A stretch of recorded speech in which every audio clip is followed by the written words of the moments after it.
Oke, baik. Assalamualaikum warahmatullahi wabarakatuh. Selamat pagi semuanya. Waalaikumsalam pagi. Waalaikumsalam warahmatullahi wabarakatuh. Oke, baik. Perkenalkan, nama saya Rizky Saputra, yang hari ini kita akan melanjutkan untuk backend Node.js ya, ataupun Nest.js Framework. Untuk kemarin itu kita udah sampai di bagian ini ya, proses add data sama get data.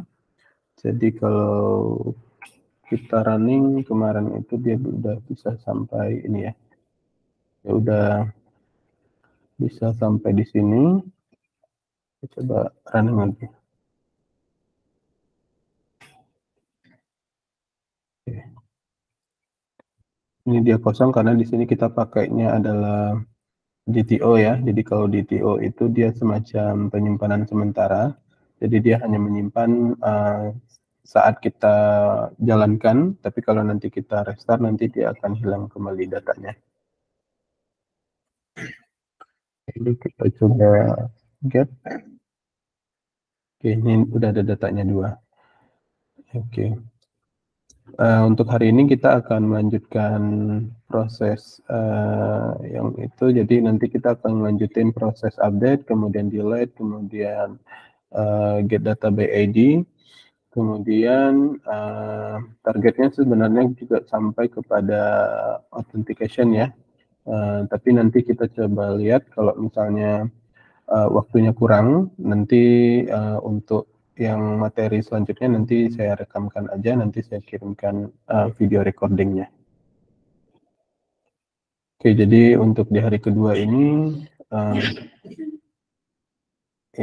out ya, out login dan register serta JWT-nya. Oke.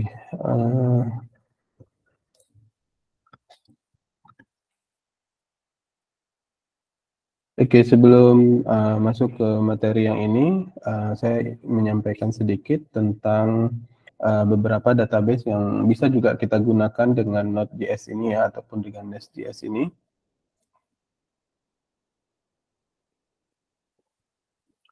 Oke, yang pertama itu adalah MongoDB. MongoDB ini adalah salah satu jenis database NoSQL ya. Jadi dia tanpa adanya query, dan ini juga cukup populer untuk pengembangan website. Kemudian ini juga disupport dengan format JSON ataupun JavaScript Object Notation, dan ini biasanya digunakan sebagai penjembatan ya, ataupun penghubung antara sisi server dengan sisi kliennya, baik itu di website maupun di mobile, seperti itu. Kemudian MongoDB ini juga banyak digunakan di perusahaan-perusahaan besar seperti Adobe, kemudian Google, kemudian eBay, dan lain-lain seperti itu. Nah, untuk MongoDB sendiri, dia ada beberapa komponen database-nya ya. Dia ada collection, kemudian ada database sendiri, dan juga ada dokumen seperti itu. Database di sini dia adalah seperti wadah ya yang digunakan untuk menyimpan. Sedangkan collection itu dia tempat kumpulan informasi yang berbentuk dokumen, seperti itu. Nah, sedangkan dokumen sendiri itu adalah satuan unit terkecil di dalam MongoDB. Nah, contohnya seperti ini. Nah, ini bentuknya berupa JSON ya. Jadi kalau misalnya kita udah familiar dengan JSON, nah ini nanti kita bisa lihat di sini konsepnya adalah JSON bercabang ya, karena dia di dalam objek ada objek lagi seperti itu. Nah, ini beberapa keunggulan dari MongoDB. Yang pertama itu adalah performanya lebih cepat, kemudian pengelolaan database lebih mudah, kemudian mampu menampung banyak data bervariasi, terus setelah itu mampu mengolah query dengan lebih baik, kemudian skabilitas lebih mudah digunakan, terus dapat memperbarui skema data tanpa terjadi downtime, kemudian bisa digunakan juga secara gratis. Nah, ini step by step ya kalau misalnya kita mau menggunakan MongoDB dan juga Docker untuk ininya server setnya. Nah, ini contoh ya ketika kita menginstal MongoDB di Dockernya. Seperti itu. Nah, kemudian sama halnya dengan php-admin ya. Di sini juga ada kayak view ataupun tampilan yang bisa kita akses untuk sisi window ataupun kliennya.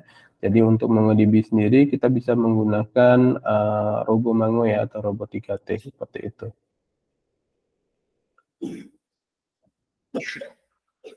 Oke, selain dari MongoDB, untuk Node.js ataupun Nest.js itu bisa dikombinasikan dengan menggunakan GraphQL seperti itu.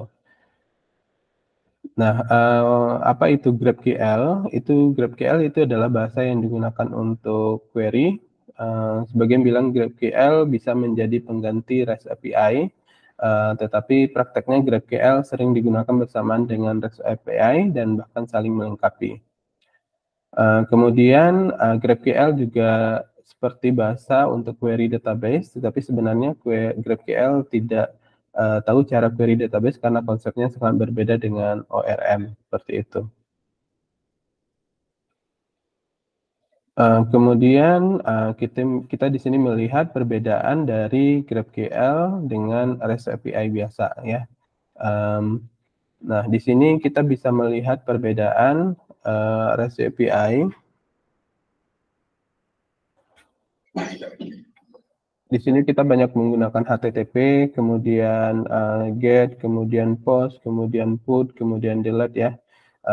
Sedangkan pada GraphQL kita hanya menggunakan POST dengan nama operasi query dan mutation seperti itu.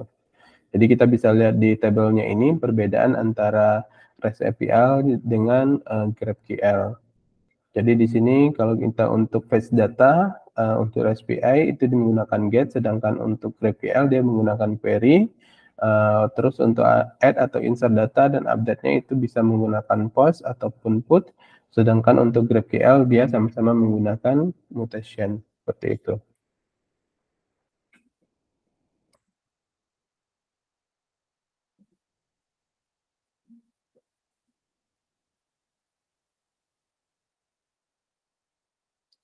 Nah, ini cara query dari GraphQL ya. Ini contohnya. Ini API-nya, kemudian ini kliennya, ini dari sisi GraphQL-nya untuk HTTP request-nya, sedangkan ini untuk respon-nya, seperti itu. Jadi kalau kita lihat di sini untuk cara dari GraphQL-nya, itu dia berbentuknya seperti ini. Jadi dia mostly kayak mirip JSON ya, dan hasilnya juga nanti mirip-mirip seperti yang di sininya.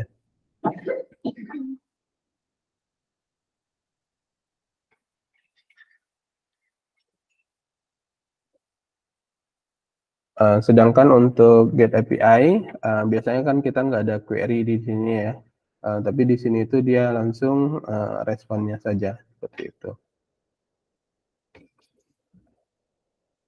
Nah, ini kesimpulannya. Jadi untuk GraphQL itu berbeda dengan REST API, di mana kita seringkali harus menerima dari hasil query, meskipun ada banyak bagian data yang kita butuhkan. Jadi dengan menggunakan GraphQL ini kita bisa memfilter ya data-data yang mau kita panggil seperti itu, dan ini juga menghindari dari multiple API calls seperti itu. Nah, ini cara untuk menginstal GraphQL untuk di Nest-nya.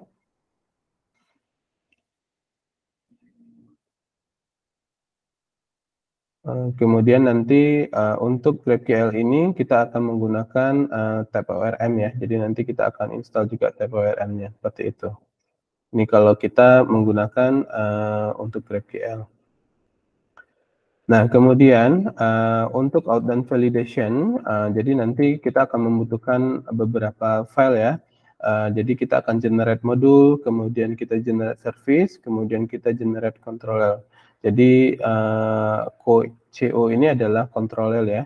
Kalau out no page, jadi di sini itu dia nanti nggak perlu bikin spek lagi. Jadi kalau misalnya kita sebelumnya bikin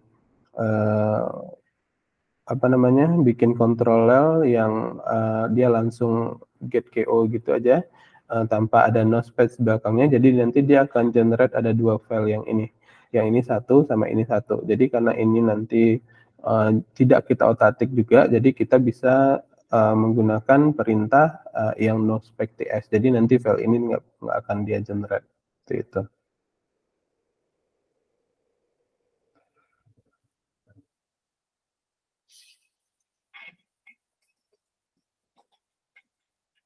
Kemudian di sini nanti kita akan juga menggunakan JSON Web Token atau JWT ya. JWT sendiri itu dia adalah Open Source Industry Standard atau RFC 7519. Ini juga digunakan untuk authorization ya, atau untuk keamanan informasi, kemudian juga digunakan untuk verifikasi ya, pengiriman dari siapa dan untuk apa, seperti itu.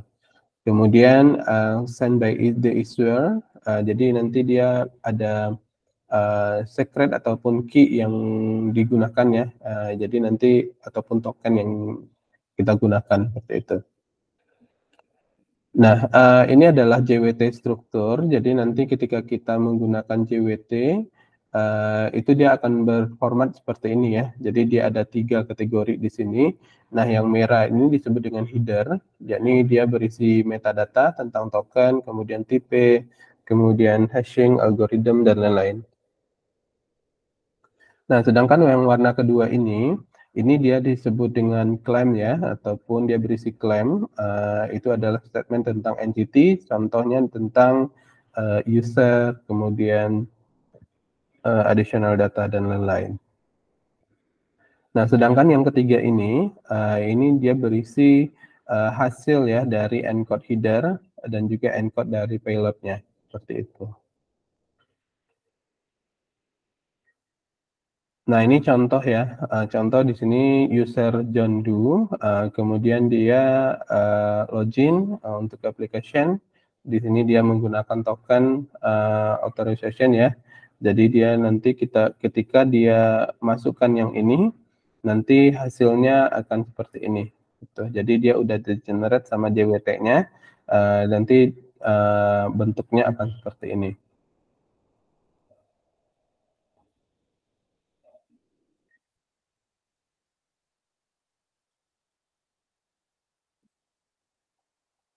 Oke.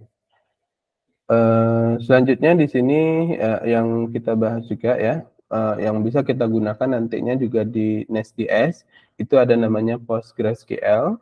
Nah, PostgreSQL ini dia adalah database ya yang punya segudang fitur canggih untuk membuat pengelolaan data lebih mudah. Kemudian menariknya juga PostgreSQL ini juga gratis. Kemudian PostgreSQL ini dia sistem manajemen database-nya adalah relasional atau RDBMS ya, yang bersifat open source seperti itu.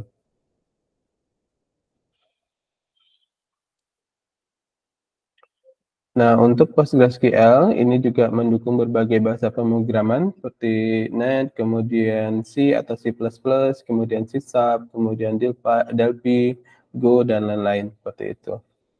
Dan ini juga banyak perusahaan besar dan terkemuka yang menggunakan PostgreSQL seperti Apple, kemudian Cisco, Instagram, Netflix, dan lain-lain.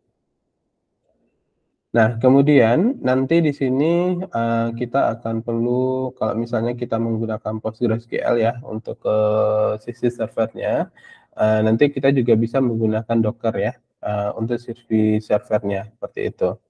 Nanti selain dari itu, kita juga akan menggunakan tipe ORM ya untuk database-nya.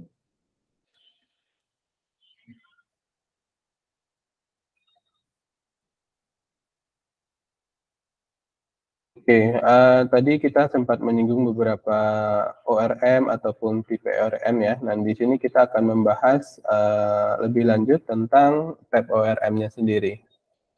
Nah, ORM itu dia adalah Object Relational Mapping atau ORM, dan ini dia adalah definitely the most mature object relational mapper yang digunakan ataupun yang tersedia di Node.js ya. Jadi umumnya ini digunakan di Node.js. Kemudian semenjak ini digunakan di TypeScript, dia juga berguna ataupun bisa berjalan lancar di Nest.js seperti itu. Sedangkan ORM sendiri itu dia adalah sebuah teknik ya yang digunakan untuk query dan juga manipulasi data dari Firebase ataupun menggunakan object oriented paradigma seperti itu. Nah, di sini ada beberapa pro dan kontra ketika kita menggunakan ORM. Untuk pro-nya atau positifnya di sini, ini ditulis pada data mobile di satu place ataupun satu tempat ya. Kemudian kita juga mudah untuk maintain, kemudian juga less repetition. Jadi sedikit pengulangan ya ataupun ini ya repetitionnya seperti itu. Kemudian lots of things done automatically, database handling, kemudian data types, kemudian relation dan lain-lain. Jadi memungkinkan untuk sedikitnya banyaknya hal yang bisa digunakan secara otomatis ya. Jadi dengan menggunakan ORM ini banyak hal yang bisa digunakan secara otomatis. Contohnya di sini adalah database handling, kemudian data type, relation dan lain-lain. Seperti itu. Kemudian ini juga no need to write SQL, jadi kita nggak perlu nulis query ataupun sintak ya, jadi mudah untuk kita pelajari dan cukup susah untuk menjadi master ya. Kemudian di sini juga database abstraction, kita bisa mengganti database tipenya kapanpun yang kita inginkan. Kemudian di sini juga Leverage OOP ya, dia juga Object Oriented Programming. Nah, sedangkan untuk kekurangan dari ORM sendiri, nah ORM sendiri dia oleh library yang tidak simpel ya, jadi dia cukup sulit juga kalau misalnya kita untuk pelajari. Kemudian performance is alright, jadi performanya bagus, tetapi sedikit neglect ya. Kemudian makes it easy to forget. Jadi ini lebih mudah untuk kita lupakan ya, karena dia terjadi di belakang layar seperti itu. Nah ini contoh ketika kita menggunakan Docker dan juga Postgres-nya ya. Kemudian ketika kita tadi menggunakan ini PostgreSQL ya, PostgreSQL nanti kita juga bisa combine dengan type ORM. Kemudian untuk sisi servernya kita juga bisa combine dengan Docker. Kemudian nanti untuk sisi maintain dari database PostgreSQL-nya, di sini kita bisa menggunakan versi desktopnya, yakni pgadmin seperti itu. Jadi nanti sama seperti MongoDB yang tadi itu dia ada robot 3T ya, robot 3T yang juga GUI-nya ataupun window-nya untuk kita maintain database. Nah di sini untuk PostgreSQL dia juga ada window ataupun dari sisi GUI usernya yang bisa kita pakai yakni pgadmin seperti itu. Nah ini untuk connection-nya yang bisa kita pakai. Nah ini kita bisa create database-nya. Nah nanti ketika kita create maka dia akan tampil seperti ini setelah kita bikin database-nya. Seperti itu. Nah nanti untuk data-datanya dia berada di dalam sini. Seperti itu. Oke, jadi secara garis besar untuk Nest.js ini dia cukup fleksibel ya. Jadi kita bisa gunakan dia ke MongoDB, kemudian kita juga bisa gunakan dia untuk GraphQL yang tadi, kemudian kita juga bisa gunakan dia untuk PostgreSQL seperti itu. Oke, sebelum kita masuk kepada lanjutan dari praktek yang kemarin, ada yang mau ditanyakan?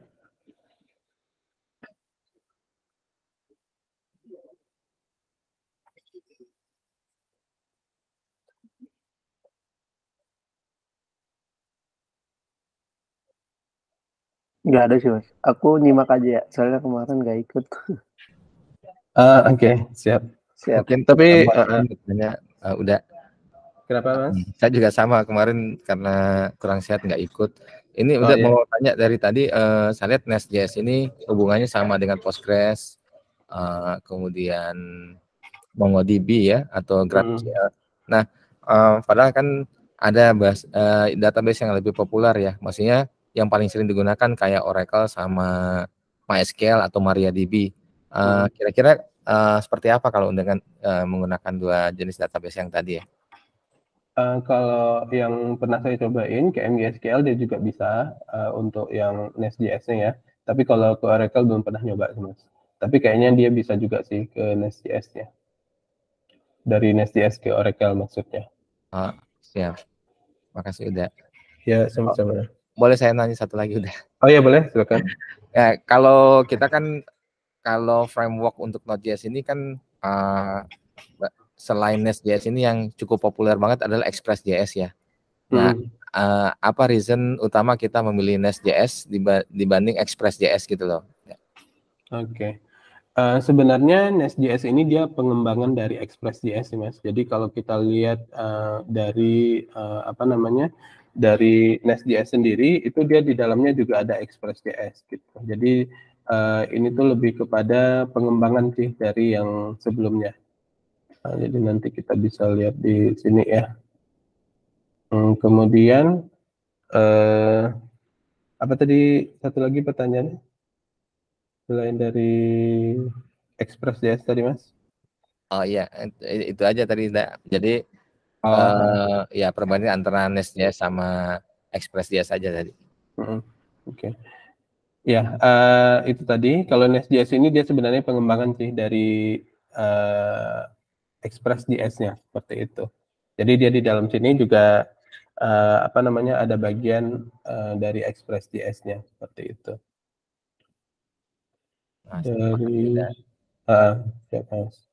Nanti bisa dicek di bagian documentation-nya ini. Ini.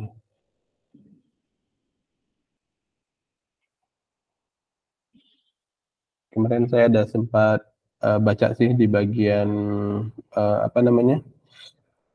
ininya dia juga termasuk, saya coba lihat ya, kayaknya di slide kemarin juga ada.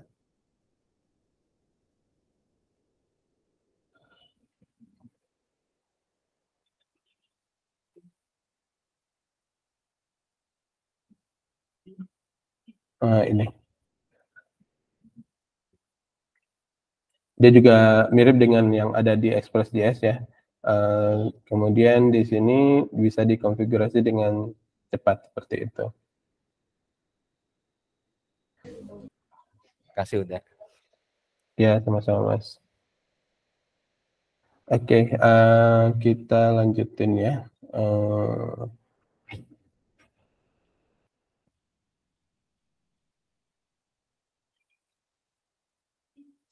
Untuk rekaman yang kemarin itu ada di ini ya, ada di grup yang kemarin saya share. Mungkin nanti kalau mau nyobain ataupun untuk melihat documentation yang kemarin juga bisa.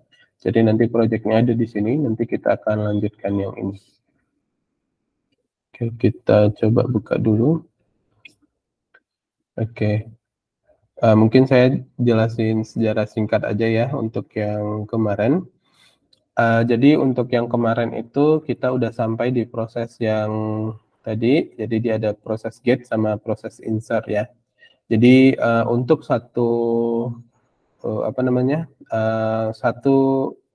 jadi kalau kita mau bikin proses get ataupun insertnya ini ataupun kayak satu file ya, jadi dia membutuhkan itu 3. Dia minimal tuh ada controller yang ini. Kemudian dia ada service ya, kemudian juga ada model seperti ini. Kalau modul ini dia cuman untuk deklarasi modul-modul dari controller kemudian providernya ataupun service-nya. Jadi modul ini dia penjembatan lah antara control dengan service-nya ini gitu. Tapi yang sering kita otak-atik untuk logiknya itu dia berada di sini, di service, kemudian ada di model, kemudian ada di controller. Jadi ada 3 ini.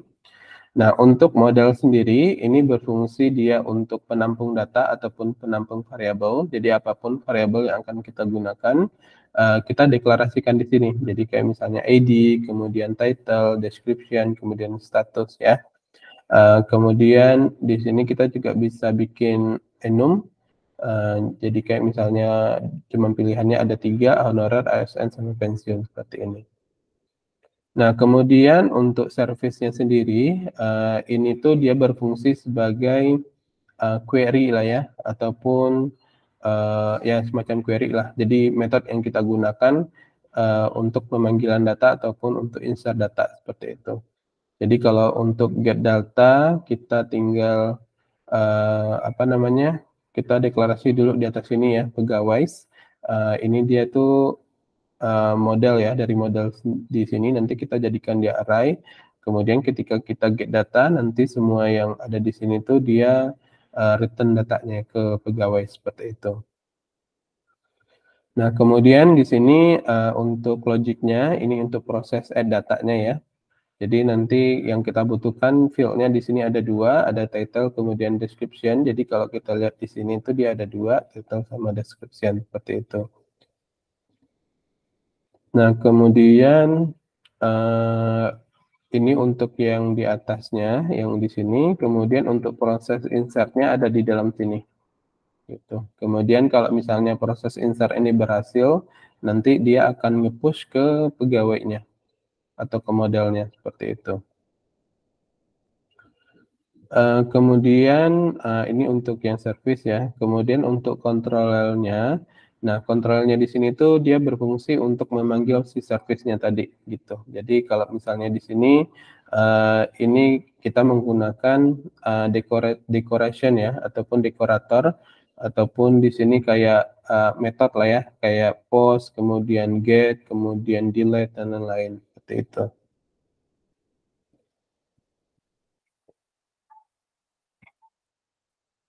Kemudian di sini tuh nanti tergantung ya, tergantung proses ataupun query dari si service-nya ini. Jadi kalau dia di sininya proses untuk menampilkan data, kita pakainya get. Tapi kalau kita untuk input data, jadi nanti di sini kita pakainya post seperti itu.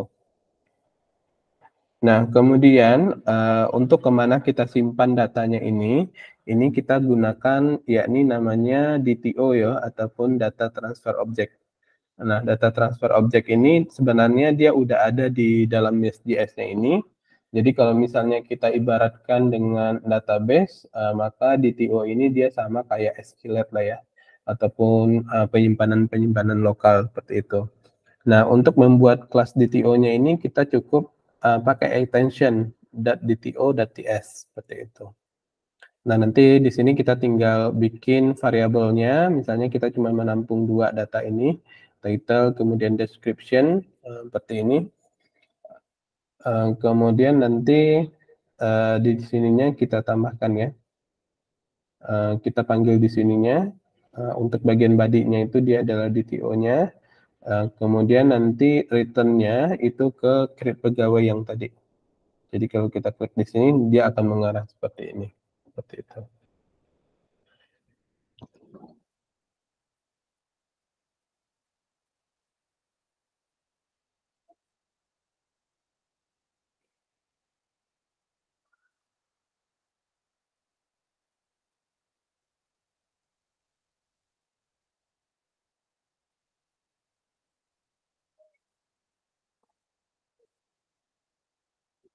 Oke. Kemudian kita akan lanjut ke proses yang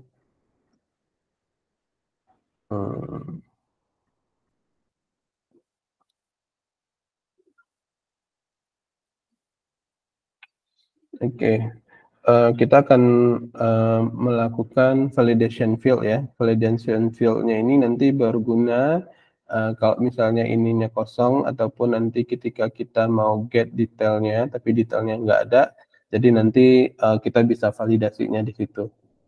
Jadi untuk validation field-nya ini di sini kita akan tambahkan ya, ini kita close dulu.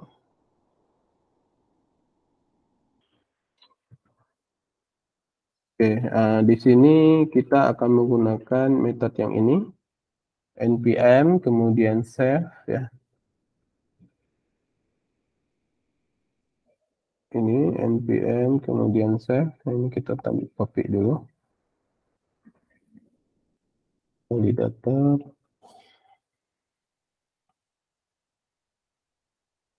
Nah, di sini kita akan menggunakan ini, npm, kemudian kemudian save, kemudian kelas validator, kemudian kelas transformer, seperti itu.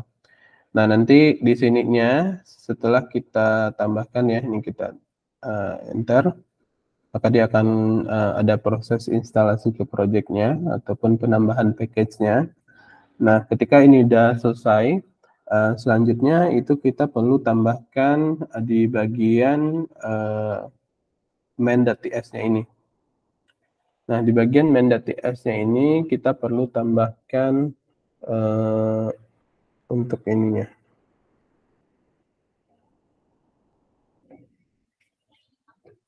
Ini kita tambahkan, itu dia ada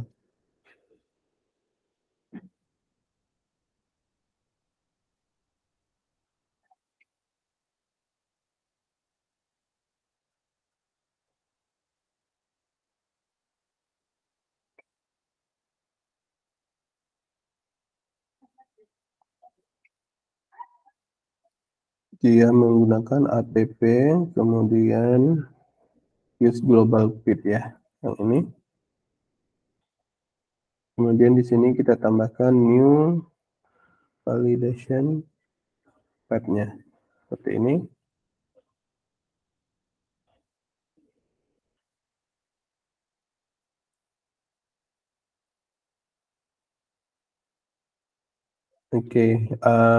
Setelah proses ini selesai, ini untuk validatornya ya, ataupun validation-nya. Jadi nanti kita untuk validation-nya cukup deklarasi di sini aja, tapi nanti kita udah bisa gunakan di kelas yang lain, seperti itu.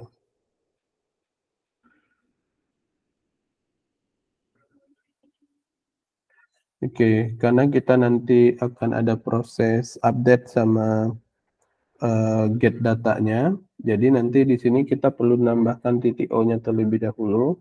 Kita tambahkan di sini get pegawai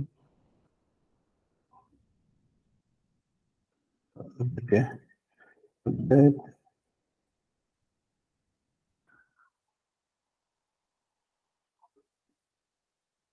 pegawai, kemudian .tto, kemudian .ts.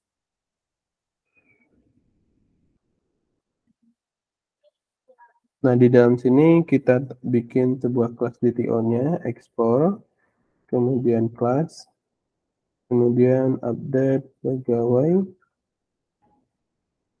status DTO.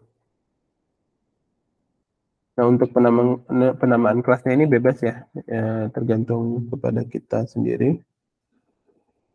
Kemudian kita tambahkan is_enum.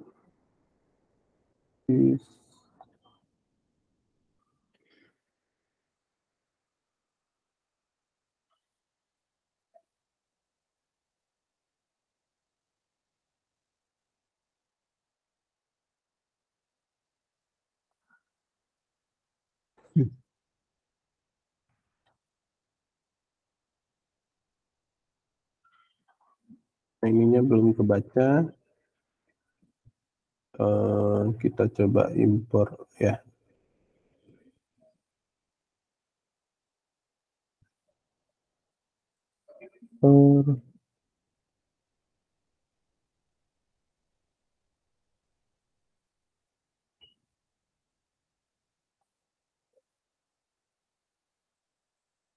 Validator.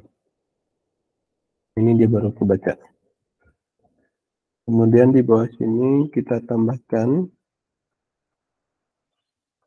status pegawai status.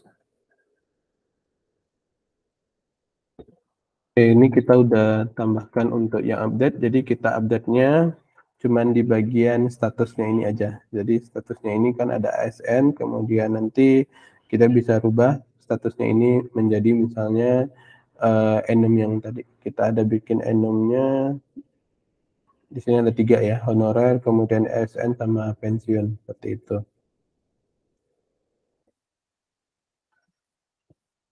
Nah, kemudian untuk proses filter nanti kita bisa tambahkan dia di sini satu lagi. Filter pegawai.dto.ts.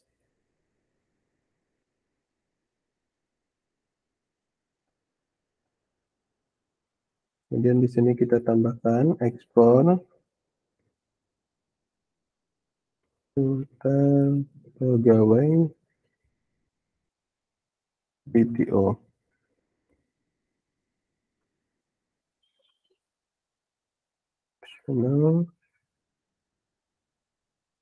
Ini juga belum kebaca ya, jadi nanti kita tambahkan di sini import enum is optional.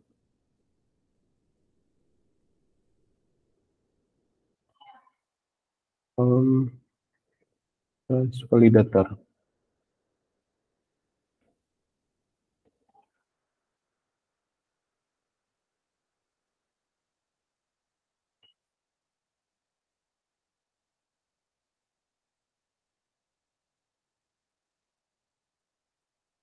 Pegawai status.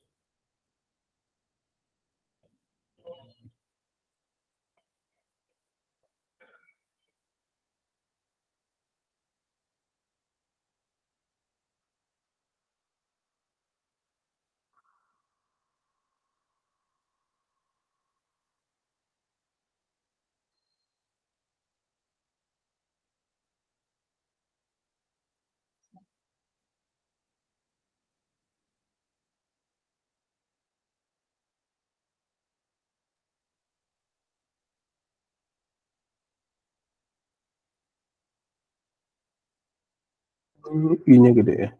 String.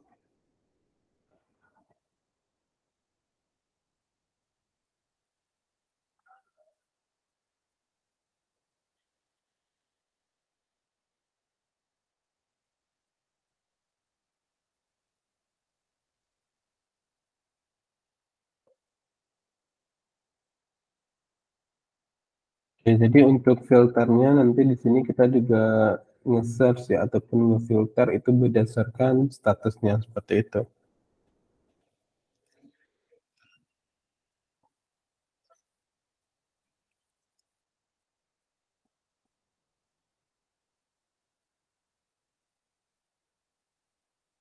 Oke, kita udah buat yang validator apa namanya DTO untuk yang filter sama update pegawainya. Nah, selanjutnya kita akan ke bagian dari service dan juga control yang ini.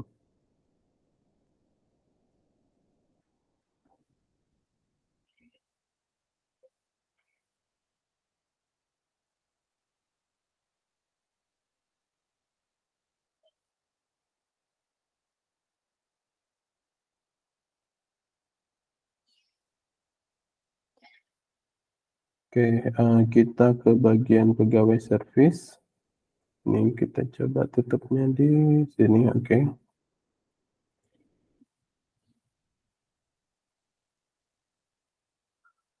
Oke, di sini kita akan cobain terlebih dahulu untuk yang delete-nya. Pegawai, kemudian ID, kemudian string, kemudian kita tambahkan di sini void ya. Terus setelah itu kita bikin konstan untuk validasi dari ID-nya, nanti dia ada kosong atau tidak. Jadi di sini kita tambahkan this, kemudian get pegawai by ID. Jadi tambahkan metode terlebih dahulu untuk dia bisa get by ID ya. Jadi di bawah sini kita akan tambahkan get pegawai by ID.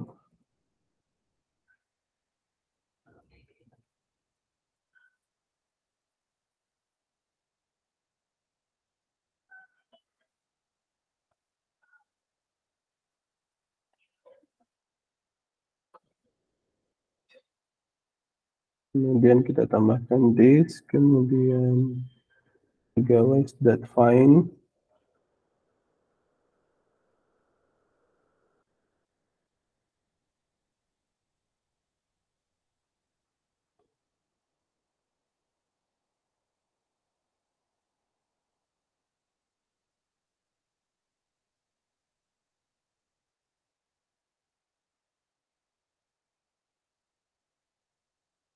Oke, jadi di sini kita bikin satu buah konstanta dengan namanya font ya. Jadi ini untuk mengecek kalau dia nanti akan mengambil ID dari pegawainya ya. Kemudian nanti ID yang pegawai dan ID itu sama dengan ID yang ini. Nah, kemudian kalau misalnya nanti datanya tidak dapat, nanti kita akan bikin kondisi di sini ya. If tidak found, kemudian di sini kita tambahkan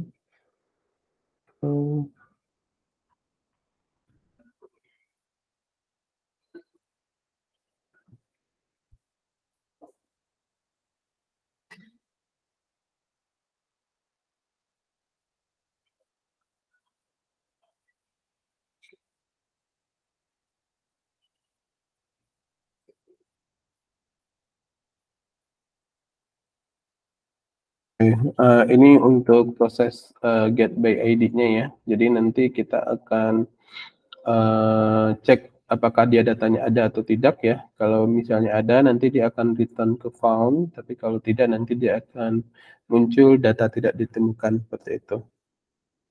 Nah, kemudian kita balik lagi ke delete-nya ini, karena delete-nya ini berdasarkan ID ya. Jadi nanti kita juga tambahkan di sini. This pegawai.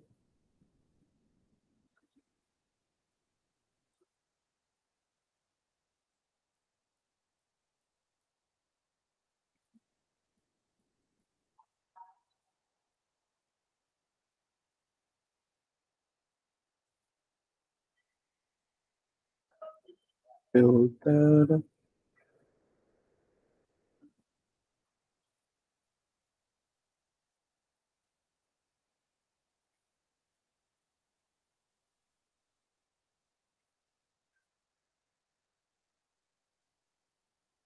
Pegawai tidak sama dengan on.id.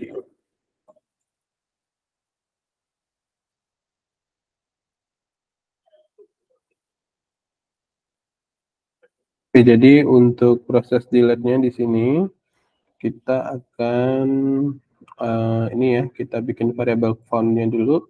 Ini berdasarkan get by ID-nya. Kemudian kita declare di sini this.pegawai itu dia filter pegawai, kemudian pegawai ID tidak sama dengan font.id. Kemudian setelah proses di service-nya ini selesai, kita akan ke bagian controller-nya.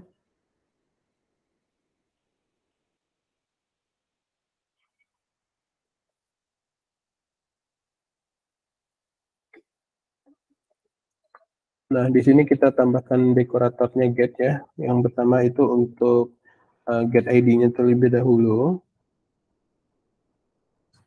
ID. Kemudian di sini kita tambahkan get pegawai by ID.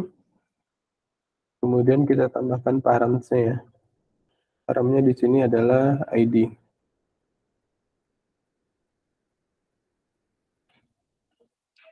Kemudian di dalam sini kita tambahkan ID. ID-nya adalah string. Kemudian ini kita tambahkan pegawai. Return this.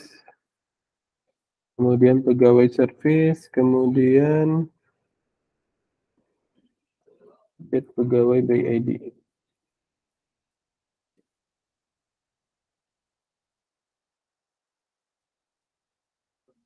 Oke, ini untuk proses di controllernya ya. Jadi di sini kita akan tambahkan dekorator get-nya. Kemudian get pegawai by ID. Di paramnya ID, kemudian string ya, kemudian pegawai. Terus di sini kita tambahkan return di pegawai service, kemudian pegawai by ID, seperti itu. Kemudian untuk delete-nya di sini kita tambahkan juga, karena delete di sini kita pakai dekoratornya delete, kemudian ID, kemudian delete task atau delete pegawai.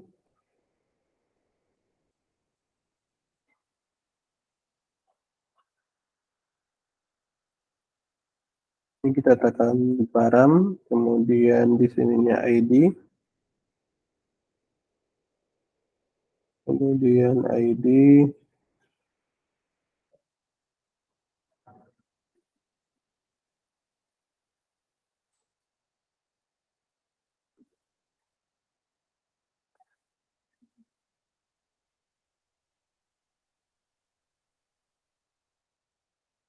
yang kemudian di sini kita return this, kemudian pegawai service, delete pegawai, kemudian ID.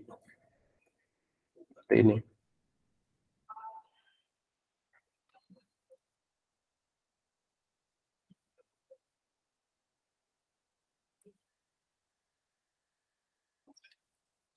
Oke, ini kita udah proses untuk detail sama delete-nya. Nah, ini kita cobain dulu ya. Untuk nyobainnya, ini pastikan untuk NPM-nya kita run star. Kemudian nanti kita kembali lagi ke sini. Nah, ini harusnya dia kosong lagi ya. Ini kosong, kemudian kita coba pause. Ini ada.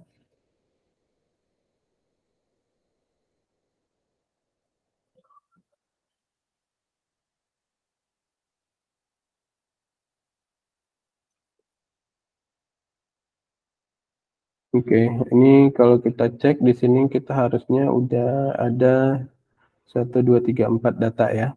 Tapi kan di sini semuanya itu masih ASN ya. Kita belum update karena kita belum bikin metode update-nya. Tapi kita bisa untuk delete sama get PID atau detailnya. Nah, contohnya misalnya ini. Nah, kita kan udah dapat ID-nya ini ya. Ini kita copy ID-nya. Ini kita copy, kemudian nanti di sininya kita bisa get ya. Atau kita paste di sini aja. Nah, ini dia udah berdasarkan ID-nya gitu. Jadi datanya udah detail data berdasarkan ID gitu. Jadi kalau misalnya di sini kita ganti ini jadi kayak gini, nah dia harusnya ada ke filter. Nah, ini dia data tidak ditemukan seperti itu. Nah, ini udah sesuai dengan yang di bagian service-nya ini tadi. Jadi kalau di sini, jadi dia kalau tidak ada, dia akan menjalankan perintah yang ini. Not found exception, data tidak ditemukan, seperti itu. Nah, kemudian kita coba get lagi ya. Nah, kemudian kita tadi juga udah menjalankan perintah ataupun membuat perintah untuk delete ya. Nah, misalnya kita mau delete data yang ini misalnya John 2. Nah, ini kita copy dulu. Kemudian di sini kita ganti delete, terus ini kita paste. Nah, dia kosong. Kalau kita lihat dia harusnya dia udah nggak ada. Data tidak ditemukan. Karena dia udah kita delete sebelumnya. Jadi kalau kita get lagi, nah ini cuma ada 3. Seperti itu datanya. Oke. Sampai di sini ada yang mau ditanyakan terlebih dahulu. Ini udah sampai ke proses yang delete sama detail ya.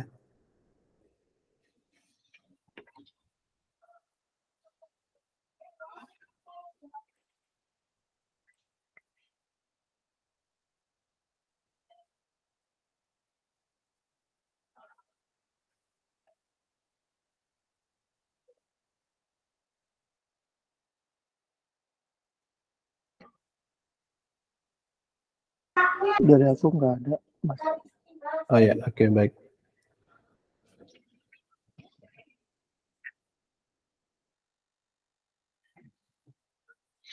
Oke, baik, kita lanjut ke yang update ya.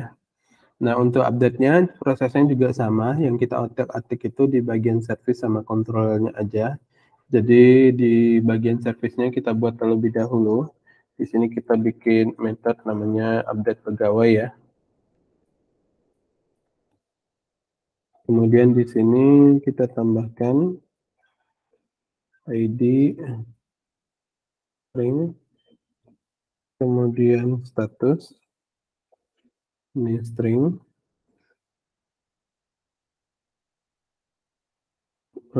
kemudian di sini kita tambahkan const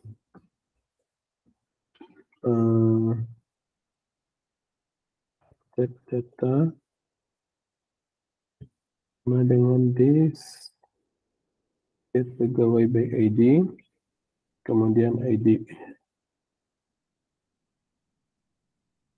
Kemudian kita tambahkan di sini update data dan status sama dengan status. Kemudian return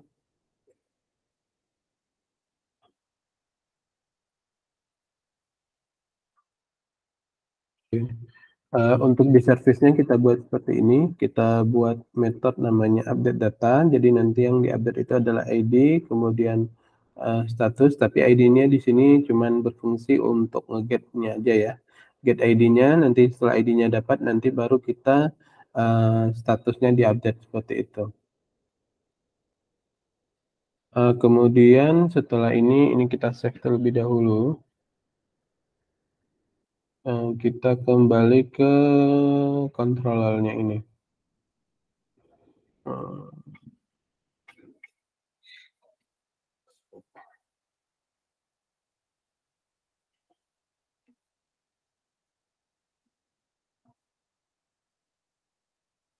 Nah, untuk update-nya di sini kita menggunakan dekorator page ya.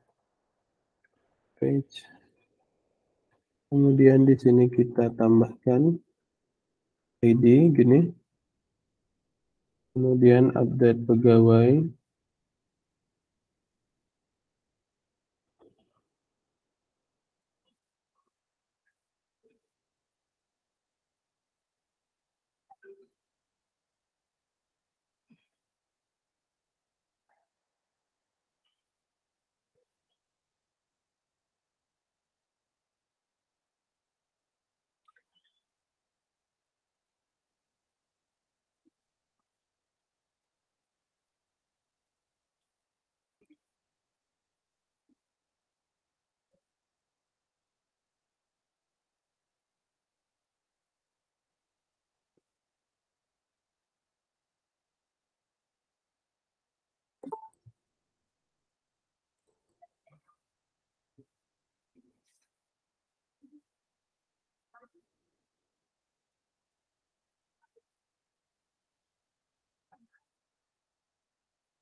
Sebentar ya.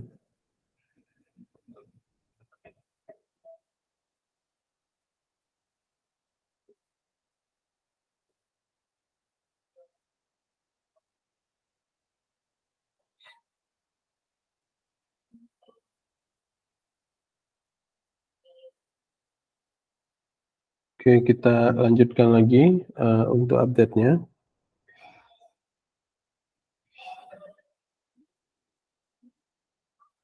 Di sini kita tambahkan param ID, kemudian string, kemudian di sini kita tambahkan body ya.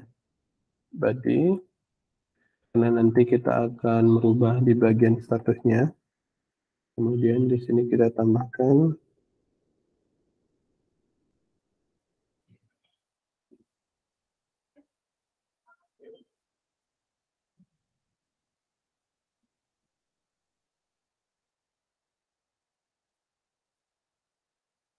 nah, di sini kita update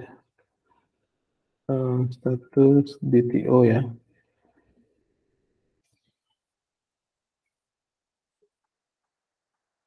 Update pegawai status DTO.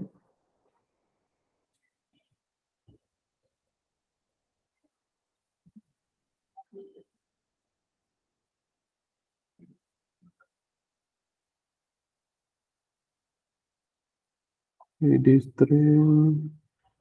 Oke, kemudian nanti di bawah sini kita tambahkan pegawai.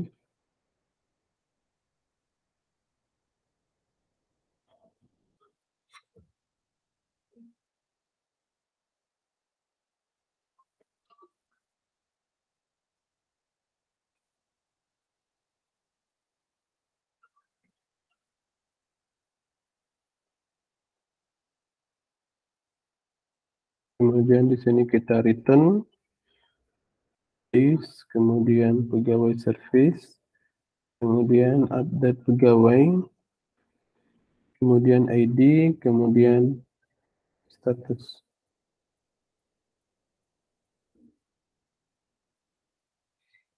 Oke, jadi untuk di bagian kontrolnya ini kita pakai dekorator ataupun HTTP-nya yaitu berupa page ya. Kemudian nanti di sini kita menggunakan metodenya update pegawai. Di sini kita butuhkan parameter ID dan juga body ya. Nah, mungkin di sini kita juga bisa lihat ya di bagian Postman. Nah, kalau di atas ini itu biasanya disebut dengan params ya, ataupun ada di sini dia juga disebut dengan params. Nah, kalau body itu biasanya di dalam sini. Dia berupa non ataupun form data sama XX form URL encode-nya ini. Nah, kemudian nanti di sini kita tambahkan ya interface-nya ke model pegawai. Kemudian yang kita update ini adalah status ya, dari status DTO-nya. Kemudian nanti di sini kita return dia ke pegawai service, kemudian update pegawai. Yang sini. Oke, kita cek di sini. Nah, misalnya ya, ini kita matiin dulu karena tadi ada perubahan ya. Ini kita Ctrl Z, kemudian kita jalankan lagi. Di sini kita coba get, ini dia harusnya kosong lagi ya, karena datanya di restart tadi.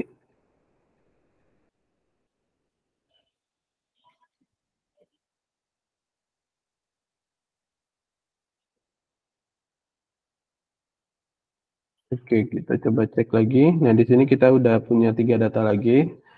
Kemudian kita mau update salah satu dari ini ya. Kita coba dulu detail ya. Kita coba detailnya ini. Oke, yang ini kita udah dapat. Kemudian kita mau update ya. Nah, misalnya ini Gen 2 ini kita mau update dia menjadi kemudian ini statusnya ya. Nah, ini misalnya kita update dia menjadi pensiun ya. Oke. Kita update. Nah, dia udah berubah nih menjadi pensiun seperti itu. Nah, kemudian kalau kita cek di sini dia harusnya juga sudah berubah. Oke, ini datanya udah ada yang pensiun, kemudian ASN, kemudian ASN seperti itu. Kemudian kalau misalnya ini kita mau rubah, ini kita rubah ya, page, ini misalnya honorer ya. Nah, ini dia udah jadi honorer. Kemudian kalau kita lihat lagi datanya, nah dia udah seperti ini. Jadi statusnya udah berubah semua.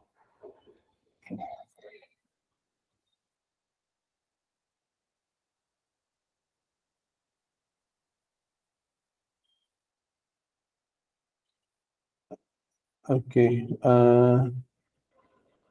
kemudian yang terakhir yang akan kita cobain itu adalah filter ya. Filter. Nah, tadi ke filter itu kita udah bikin DTO-nya untuk filter yang ini. Jadi nanti yang difilter itu adalah statusnya. Jadi nanti itu dia harusnya ya kayak gini. Jadi kalau misalnya kita mau misalnya kita pakai di sini status gitu ya. Nah, misalnya di sini kita search yang pensiun, nah dia harusnya yang keluar itu pensiun aja. Cuman di sini kan filternya belum jalan, nanti kita akan cobain dulu. Nah, kita akan tambahin dulu di bagian service-nya.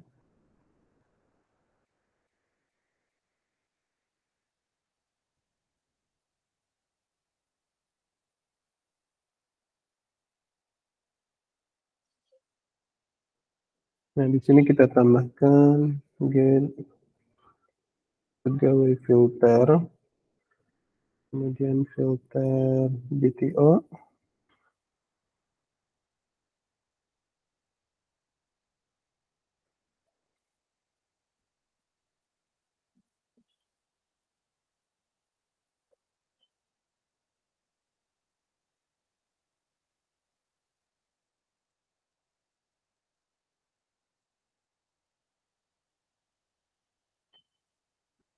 Nah, kemudian di sini kita bikin cons ya. Kemudian search, kemudian search. Filter BTO. Kemudian nanti kita bikin array ya untuk penampung dari data yang udah difilter. Nah, di sini kita tambahkan let pegawai.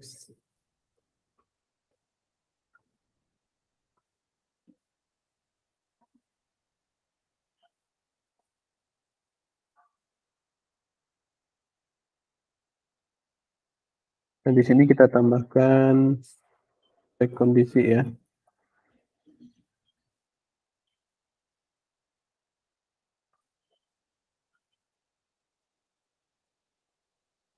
If status.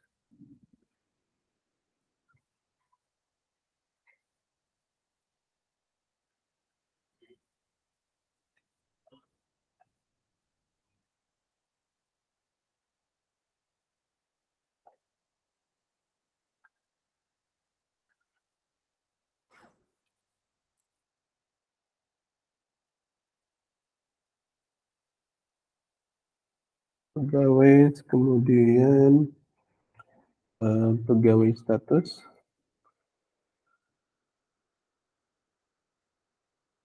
sama dengan status.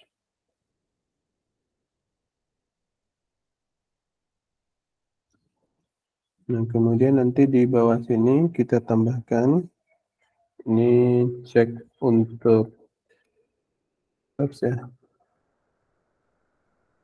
If search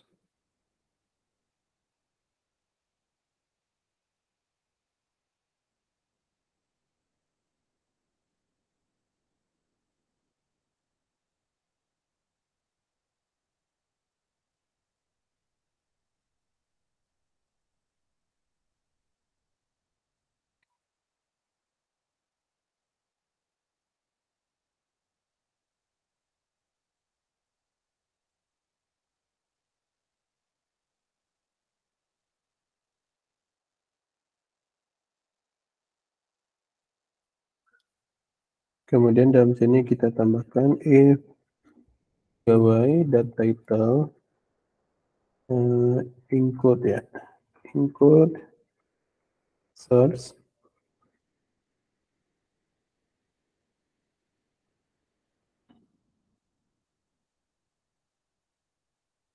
atau pegawai dot description include source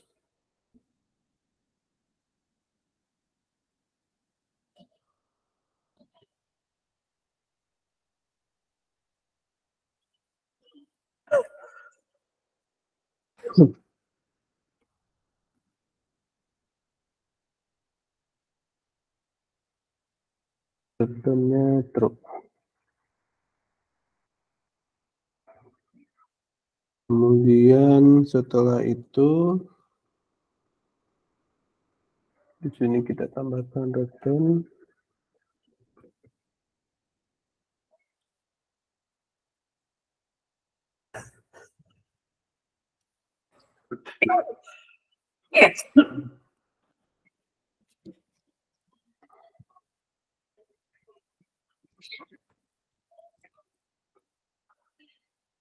Oke, di bawah sini kita tambahkan returnnya pegawai ya.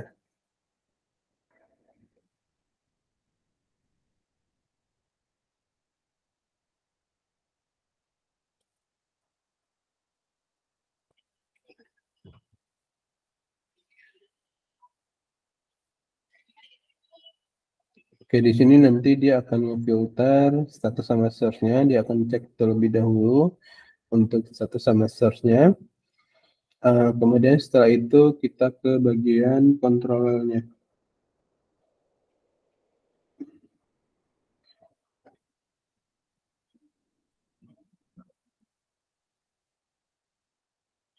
Oke, di control-nya ini kita akan bikin satu metode lagi ya.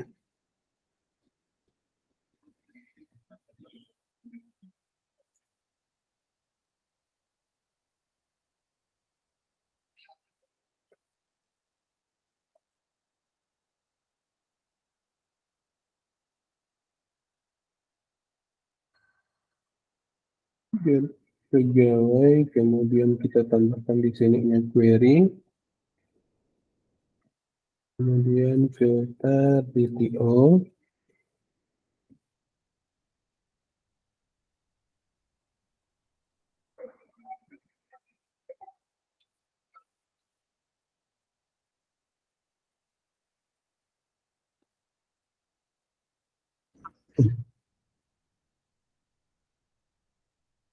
kemudian di sini kita tambahkan if, kemudian objek ya, kemudian keys, kemudian filter DTO length.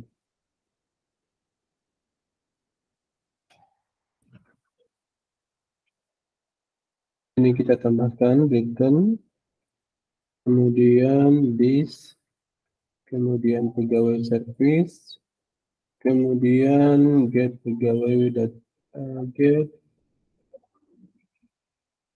filter ya, get pegawai filter, kemudian kita tambahkan di sini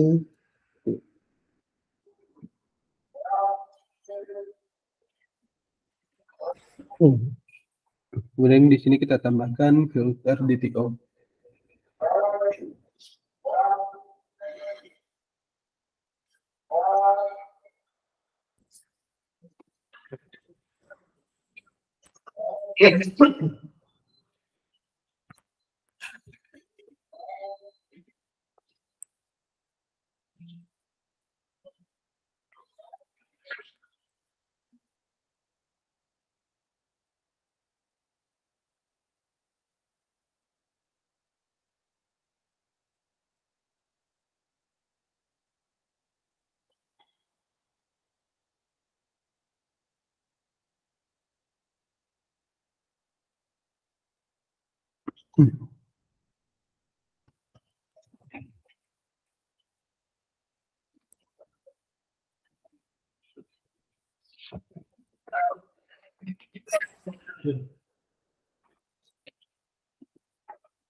Oke, jadi tadi kita udah nambahin yang di service 1 untuk yang pegawai filter, kemudian kita juga udah menambahin di bagian pegawai ya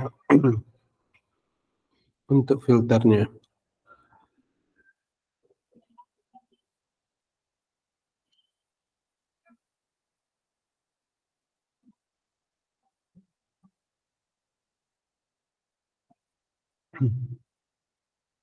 Oke, sekarang kita tinggal ngecek ya. Kita coba cek. Ini kita coba running terlebih dahulu. Kemudian nanti kita tes ya. Oke, harusnya sekarang itu dia datanya kosong ya. Kemudian kita post lagi.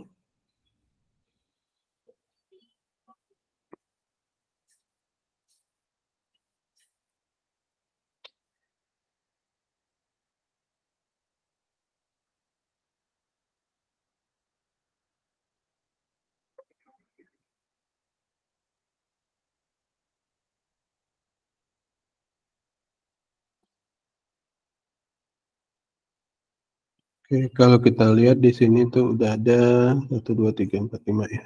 Udah 5 data. Kemudian kita coba update ya. Ini kita coba update page ya.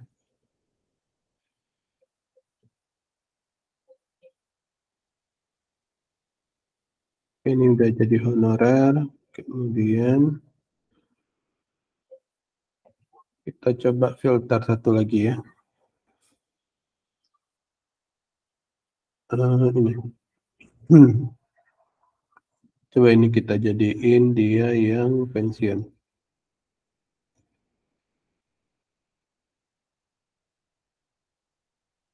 Oke. Jadi kita udah punya beberapa data yang udah berbeda ya statusnya. Jadi di sini ada ASN, pensiun, kemudian honorer. Nah, untuk memfilter itu kita di sini ya. Ini kita coba status misalnya honorer.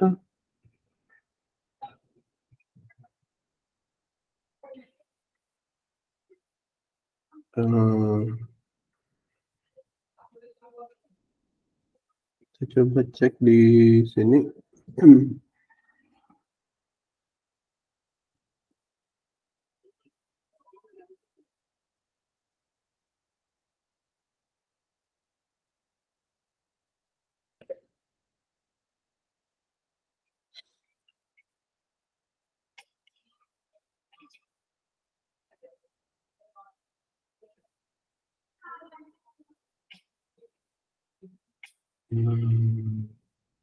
Nggak berubah ya. Ini harusnya di sini tuh dia berubah ya. Oke, bentar kita coba cek lagi.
Kita coba cek di bagian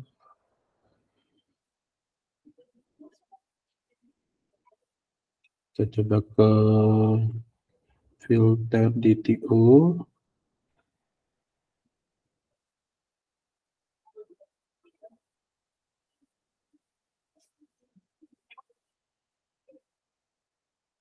Terus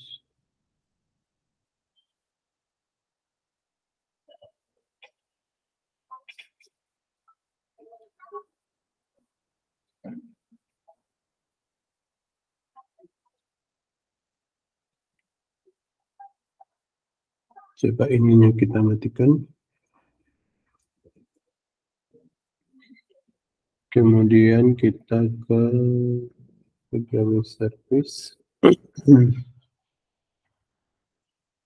Get filter DTO pegawai.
Oke, kita akan ke sini, cuman kita coba cek ya di bagian sini. Get altar, pegawai.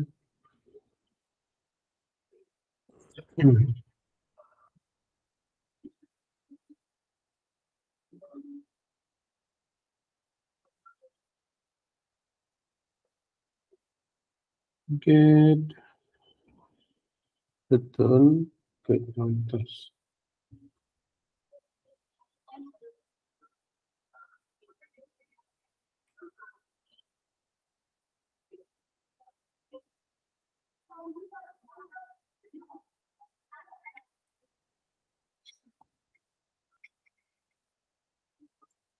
Oke, di sininya kita rubah sedikit ya.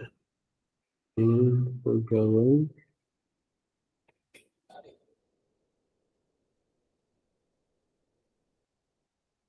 Kita coba lagi. Kita matikan dulu.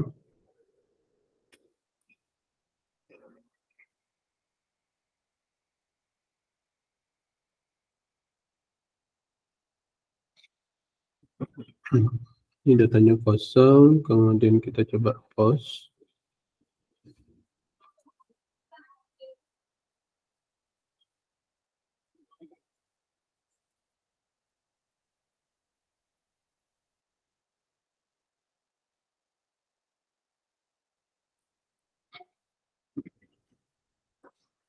Kemudian ini kita coba rubah dia menjadi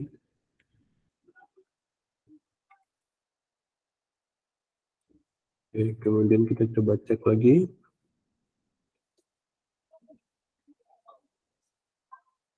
Oke, setelah itu kita coba filter sekarang ya. Terus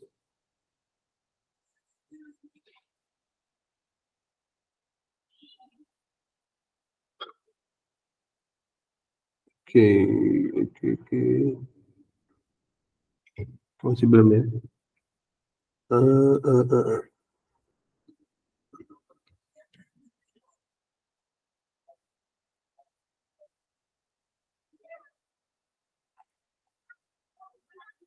Kita kembali ke pegawai controller.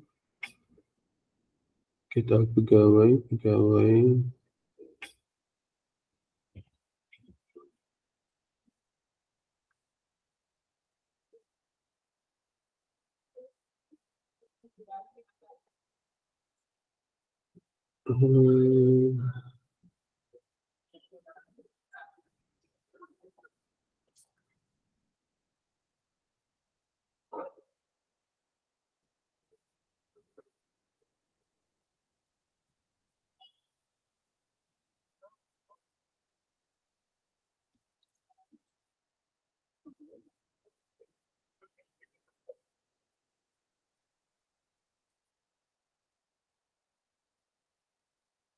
Oke, ini coba kita ganti ya. Ini kita copy, kemudian ini kita paste, yang ini kita komentar.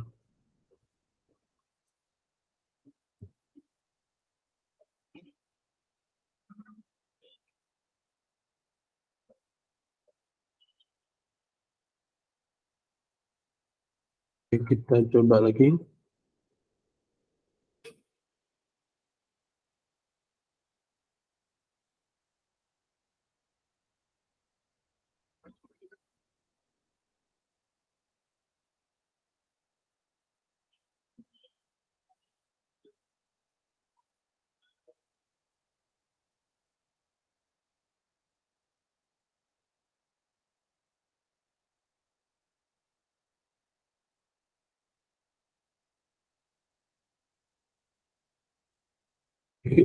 Yang ini kita coba ganti.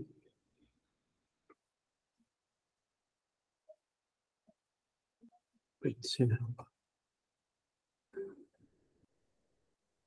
jadi sekarang kita udah punya data ini.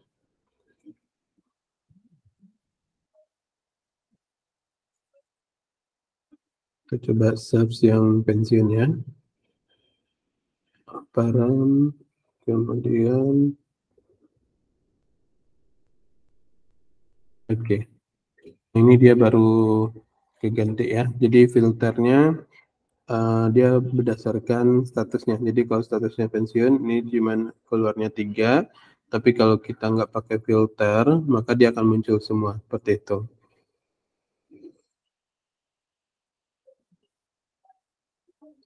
Oke, ini udah sama ya.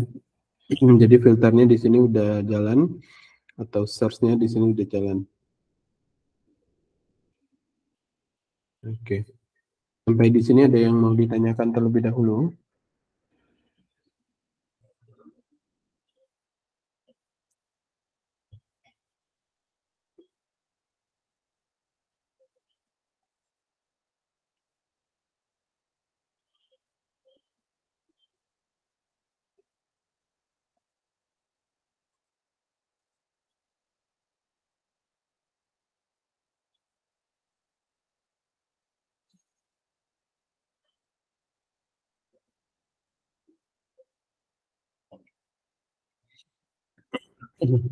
Oke, kalau tidak ada, kita coba push ini ya. Jadi untuk proses yang ini udah selesai, validation, proses update get, kemudian kita ke bagian out login dan registernya. Nah, cuman kayaknya ini nggak kekejar karena waktu udah jam 11:30. Saya coba push ini dulu.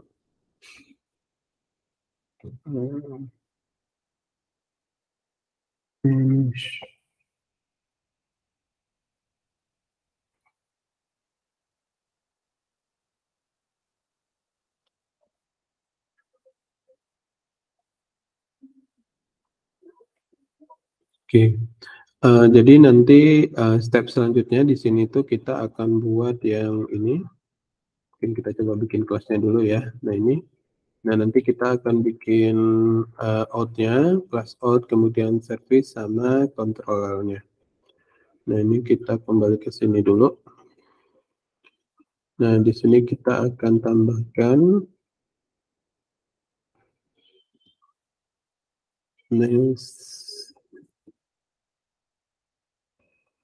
modul, kemudian out ya. Nah ini kalau kita enter, nanti dia akan bikin kelas baru di sini. Nanti kita bisa lihat ya. Di sini tuh dia akan nambah baru. SQ modul.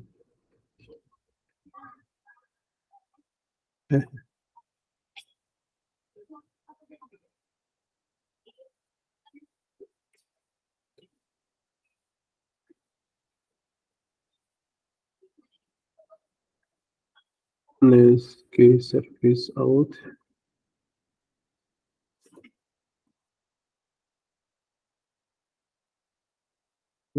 Kemudian Windows spec.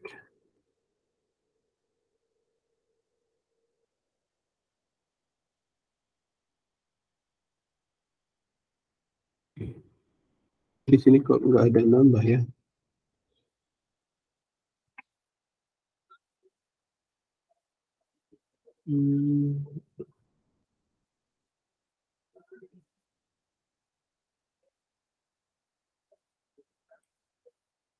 Oke, coba kita bentar ya, kita coba bikin satu lagi.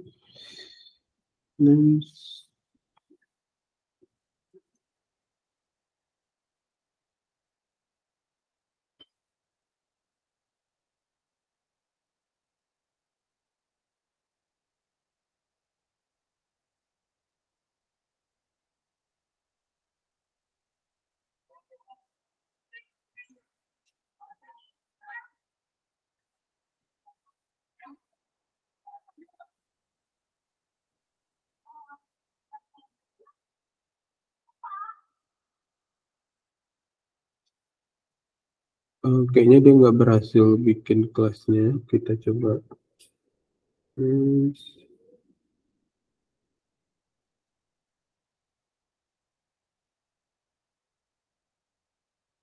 Oh sorry, bukan NES ya, tapi NPX ya. NPX, NES, NPX-nya dulu, nanti baru kita tambahin di sini ya.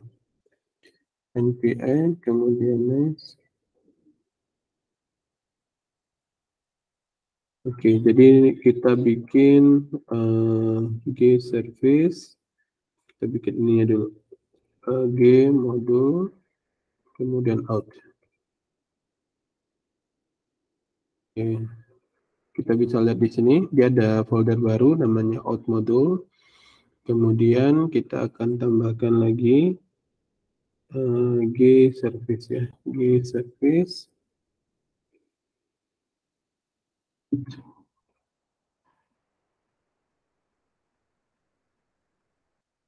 Oh ya, oke. Nanti saya share di grup ya. Mas Arya udah masuk ke grup belum, Mas? Belum di WA.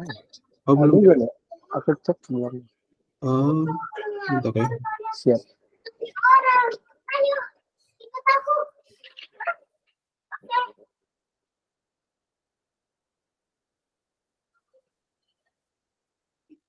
Nanti bisa join ini. Ntar saya kirim linknya ya. Yes.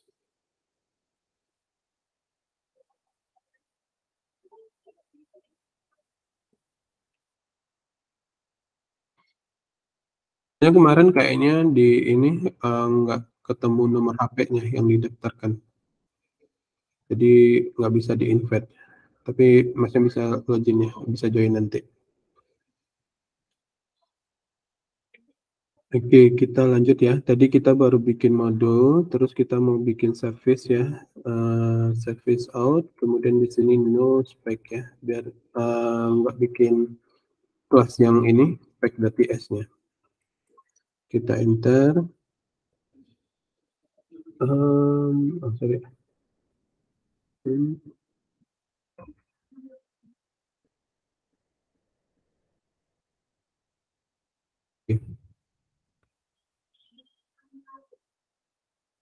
Services.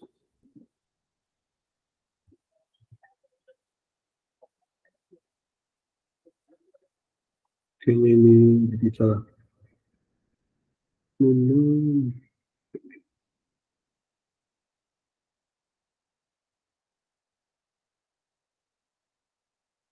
Bentar, saya coba tambahkan di sini. Controller.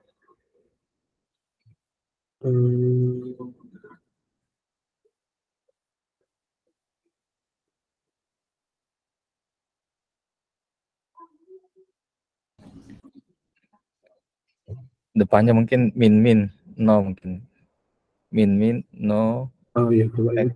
Iya, double. Ini min juga kan? Nyambung ya, nyambung tapi enggak. Oh enggak.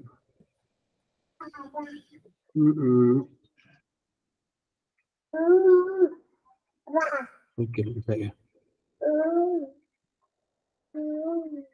Minum bawah, Dek. Nggak ada di sini minum. Oke, jadi dia udah bisa ini ya. Saya coba ini. Kayaknya ada yang saya coba copy, saya pindahin ke slide-nya ya, biar nanti gampang. NPX. Oke.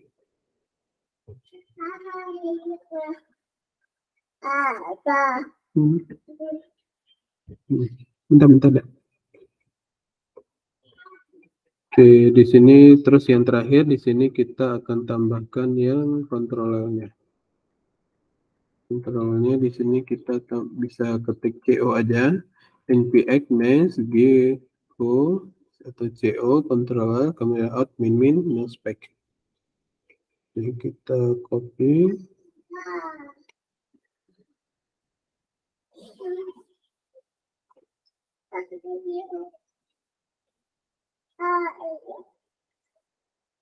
Oke, kita bisa lihat di sini. Jadi dia ada 3 ya, ada out-nya, modul, sama service. Apa deh, bentar deh. Kita lihat.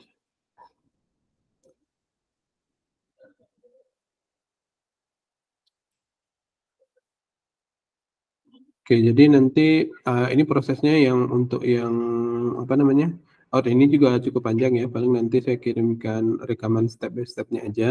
Jadi yang kita butuhkan nanti itu dia ada Docker, jadi kalau belum ada Docker nanti bisa install Docker, kemudian nanti kita bisa gunakan pgadmin juga untuk GUI untuk Postgres-nya. Kemudian nanti kita akan hubungkan antara Nest.js dan juga Postgres-nya gitu. Nah, selain itu nanti step-nya juga akan ada proses untuk di sininya JWT-nya. Nah, ini kita juga perlu tambahkan yang TPRM-nya juga.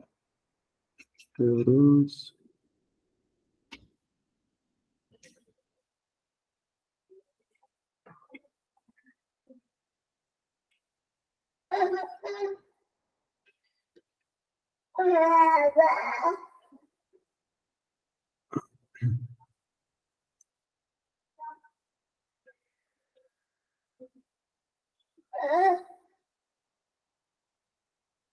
oke, ini localhost apa ya? Saya lupa.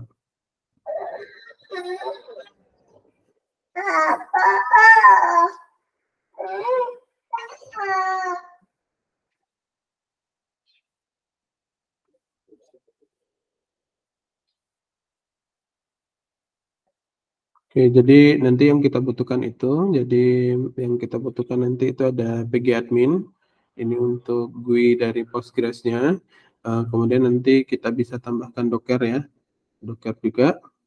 Nanti setelah itu baru kita tambahkan di sisi project Nest.js-nya, seperti itu.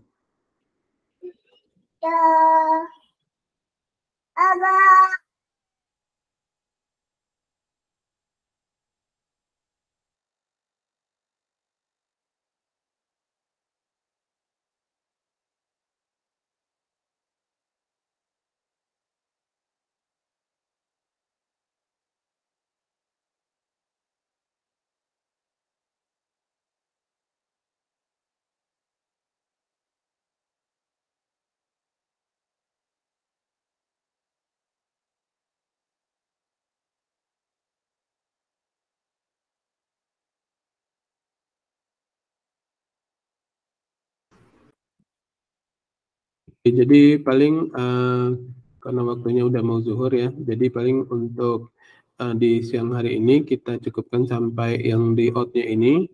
Jadi untuk step selanjutnya nanti saya akan kirimkan rekamannya ya. Jadi paling stepnya sisa untuk proses out-nya aja, login register sama JWT login tokennya itu. Oke, ada pertanyaan?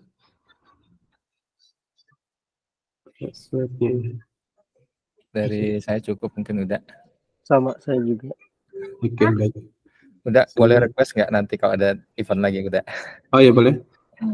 Kalau boleh ini ada satu siklus full stack gitu, misalkan pakai Maven gitu, udah jadi dari dari React kemudian nyambung ke Express atau Nest.js belakangnya gitu.